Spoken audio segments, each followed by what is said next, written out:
की इस लड़ाई में आज फैसले का दिन और हमारी महाकवरेज लगातार जारी है। मैनपुरी से आपको बड़ी खबर बताते हैं। रिकॉर्ड जीत के बाद अब शिवपाल की घर वापसी हो गई है। डिंपल यादव की निर्णायक जीत यहां पर ऑलमोस्ट तय मानी जा रही है। समाजवादी पार्टी में पीएसपीएल का विलय हो गया है। समाजवादी पार्टी में शामिल हुए हैं शिवपाल यादव। हमारी गाड़ी में समाजवादी पार्टी का झंडा लगा है शिवपाल सिंह यादव की तरफ से, ये बयान दिया गया है। मैनपुरी में लोकसभा उपचुनाव और उपचुनाव में आज फैसले का दिन है।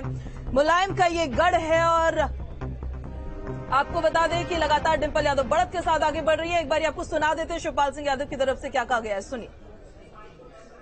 थी जी, मांग भी थी एक हो जाओ, तो आज हम दोनों लोग एक हो गए। सही समय का इंतजार कर रहे थे, बिल्कुल सही समय से, और यहाँ की जनता ने बड़ी जीत करा। 2024 में भी एक होकर के ही चुनाव लड़े। तो आज से शिवपाल यादव की गाड़ी में समाजवादी पार्टी का झंडा रहेगा। हाँ, आज से समाजवादी।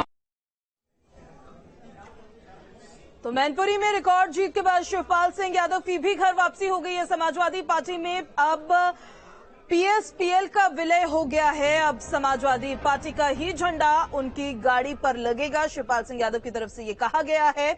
जब मुलायम सिंह यादव का निधन हुआ था तो उसके बाद पूरा यादव कुनबा जो था वो एक साथ नजर आया था, लेकिन तब एक बड़ा सवाल ये खड़ा हो रहा था कि अभी इमोशनल वक्त पर ये एक साथ है, लेकिन क्या राजनीतिक तौर पर भी एक साथ आएंगे, तब ये बड़ा सवाल खड़ा हो रहा था। और आज इस सवाल का जवाब भी मिलता हुआ यहां नजर आ रहा है।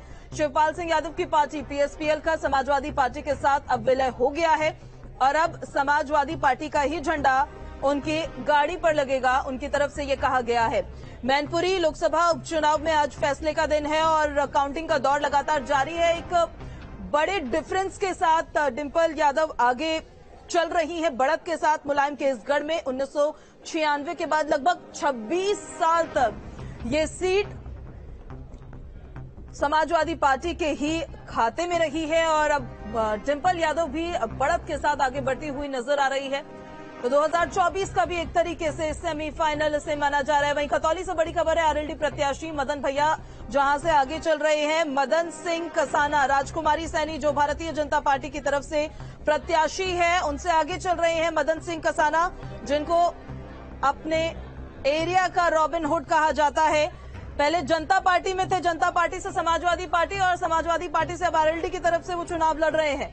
तो खतौली में आरएलडी प्रत्याशी मदन भैया आगे चल रहे हैं। 25वें राउंड में 17,000 वोट से मदन भैया आगे चल रहे हैं और राजकुमारी सैनी पीछे चल रही हैं उनसे। एक बड़ी जीत वो यहां पर दर्ज करते हुए नजर आएंगे, क्योंकि खतौली की जो विधानसभा सीट थी वो भारतीय जनता पार्टी के कब्जे में थी, लेकिन अब विधानसभा चुनाव और विधानसभा चुनाव में एक तरीके से उनको बाहरी प्रत्याशी को लेकर बड़ा मुद्दा उठाया गया था कि बाहर से लाए गए हैं प्रत्याशी खतौली विधानसभा सीट के लिए। लेकिन 25वें राउंड की काउंटिंग हो चुकी है और मदन भैया अभी भी आगे चल रहे हैं। एक ऐतिहासिक जीत यहां पर इतिहास दर्ज कर सकती है आरएलडी जो यहां पर नजर आ रहा है। प्लस एक बड़ा पॉइंट यहां पर यह भी है कि आरएलडी का क्या यहां पर इमरजेंस होता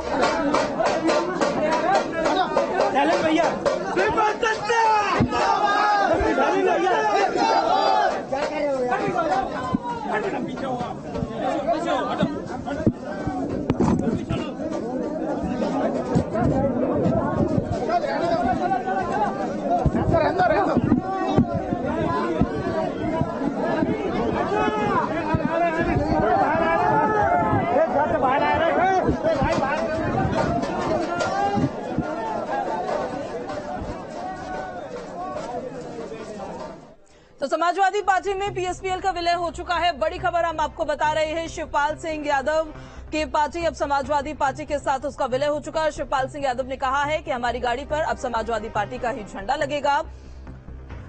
बड़ी खबर हम आपको बता रहे हैं। डिंपल यादव एक बड़ी बढ़त के साथ आगे बढ़ रही है और उनकी जीत निर्णायक एक तरीके से यहां पर मानी जा रही है। वहीं रामपुर में बड़ा उलटफेर जो नजर आया है। रामपुर में पहले समाजवादी पार्टी के कैंडिडेट आगे आसिम राजा बढ़ते हुए नजर आ रहे थे, लेकिन फिर एकदम से बड़ा उलटफेर हुआ और बीजेपी की स्थिति यहां पर मजबूत होती हुई नजर आई। आकाश सक्सेना को लगा अरे भाई एक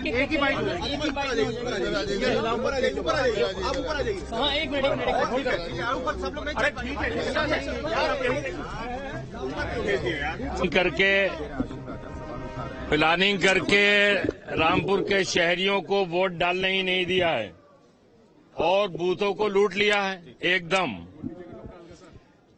मात्र 20% पोलिंग हुई है 252 बूथों की, और जो शहर के बाहर बूथ थे सिविल लाइन एरिया के और देहात के एरिया के, वो सब बूथ पे कैप्चर कर लिया गया।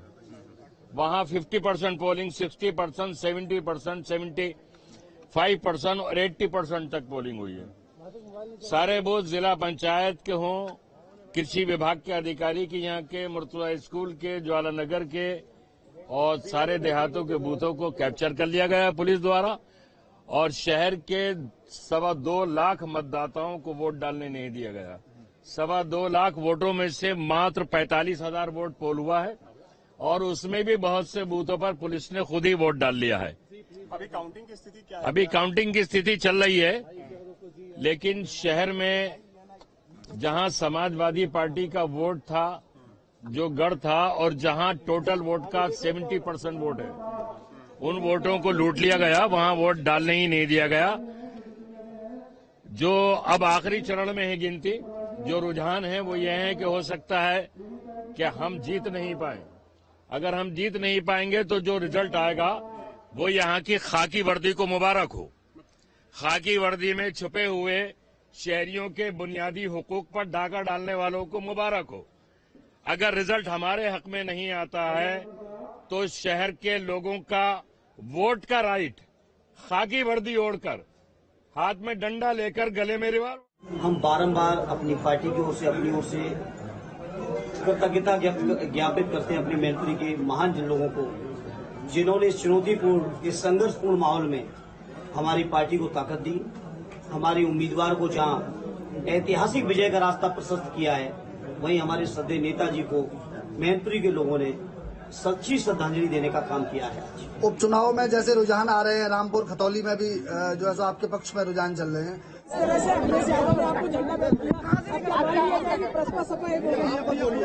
देखिए, हम लोग एक हो गए, पहले से एक हो गए थे इस चुनाव में।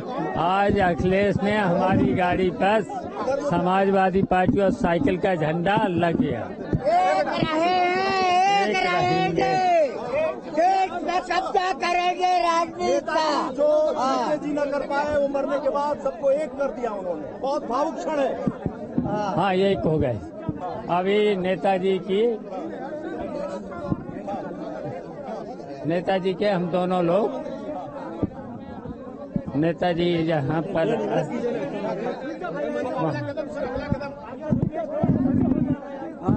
अगला कदम देखते जाइए।